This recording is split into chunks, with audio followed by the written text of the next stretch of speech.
दोस्तों, आप लोगों ने महाभारत तो पढ़ी ही होगी और नहीं पढ़ी होगी तो आपने टीवी पर महाभारत सीरियल तो देखे ही होंगे, जो कि तमाम सीरियल हैं जिन्हें अनेक भारतीय देखते हैं। दोस्तों, महाभारत में ऐसा कौन सा योद्धा था जो गदा युद्ध में भीम की बराबरी का था? क्या आप जानते हैं? क्या वह दुशासन था, दुर्योधन था, या भीष्म पितामह अथवा गुरु द्रोणाचार्य और कृपाचार्य? नहीं, इनमें से ऐसा कोई भी नहीं था जो गदा युद्ध में भीम की बराबरी कर सके। लेकिन पूरे महाभारत में एक ही ऐसा व्यक्ति था जो गदा युद्ध में भीम की बराबरी कर सकता था अथवा भीम के बराबर का गदा युद्ध धारक था। कौन था वह योद्धा? अपने इस वीडियो में हम जानेंगे। दोस्तों, वीडियो शुरू करने से पहले एक बार कमेंट में जय श्री राम अवश्य लिख दीजिएगा। जय श्री राम, जय श्री कृष्ण लिखने से व्यक्ति के बिगड़े भाग्य भी बनने लगते हैं। हेलो दोस्तों, मैं DRX संतोष सिंह अपने YouTube चैनल पर आप सभी लोगों का स्वागत करता हूं।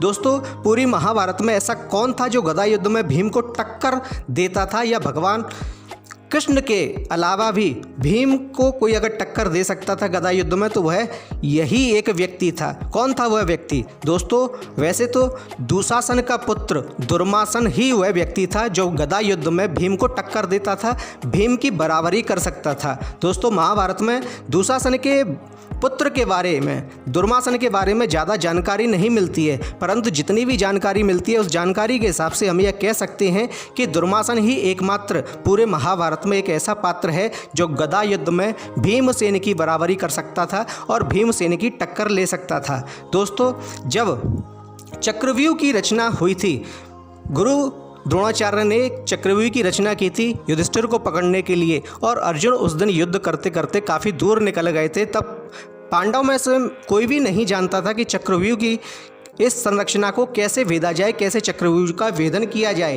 तब अर्जुन का पुत्र अभिमन्यु सामने आया और उसने बताया कि मैं चक्रव्यूह को भेद सकता हूँ, परंतु बाहर निकलने की विद्या मुझे नहीं आती है। मैं एक बार अंदर तो घुस जाऊँगा परंतु बाहर नहीं निकल सकता। तब युधिष्ठिर ने अभिमन्यु से कहा था कि हे पार्थपुत्र, तुम अंदर जाओ, हम तुम्हारे पीछे पीछे ही चलेंगे और हम दरवाजे को बंद नहीं होने देंगे। इस प्रकार तुम अंदर जाने के बाद बाहर भी बड़ी आसानी से आ सकते हो।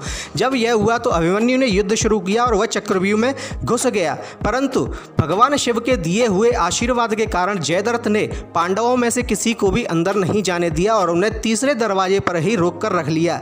अब अकेला अभिमन्यु उस चक्रव्यूह में फंस चुका था। तब अभिमन्यु का सामना दुर्योधन के पुत्र लक्ष्मण से हुआ और उनमें बहुत ही घनघोर युद्ध हुआ। तब अभिमन्यु ने लक्ष्मण का वध कर दिया और अपने पुत्र के वध का समाचार सुनकर दुर्योधन बहुत ही क्रोधित हुआ और उसने द्रोणाचार्य, कृपाचार्य, अश्वत्थामा, कर्ण, दुशासन इत्यादि को यह आदेश दिया कि अभिमन्यु का वध कर दिया जाए। तब उनके आदेश को पाने के बाद ये सभी महारथी एक साथ अभिमन्यु की ओर दौड़े और अभिमन्यु से युद्ध करने लगे, परंतु अभिमन्यु अकेला ही इन सब पर भारी था।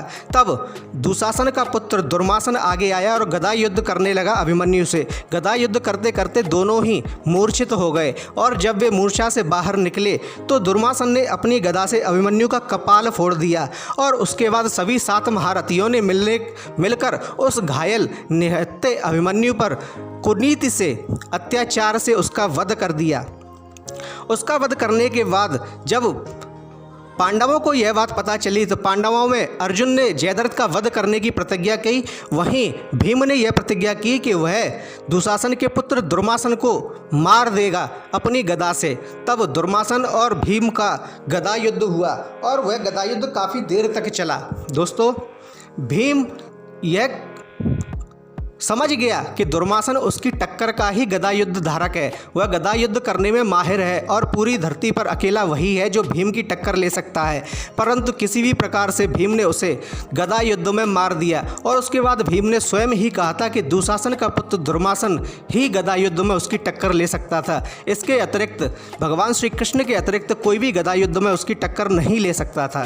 दोस्तों, दुर्मासन जो कि दुशासन का पुत्र था, वह ही पूरी महाभारत में ऐसा योद्धा था जो भीम से गदा युद्ध में टक्कर ले सकता था। दोस्तों, आपको हमारी जानकारी कैसा लगी कृपया हमें कमेंट में बताएं और साथ ही हमारी वीडियो को लाइक कीजिए, शेयर कीजिए, कमेंट में जय श्री राम, जय श्री कृष्ण अवश्य लिखिए। साथ ही हमारे चैनल को सब्सक्राइब कीजिए। धन्यवाद।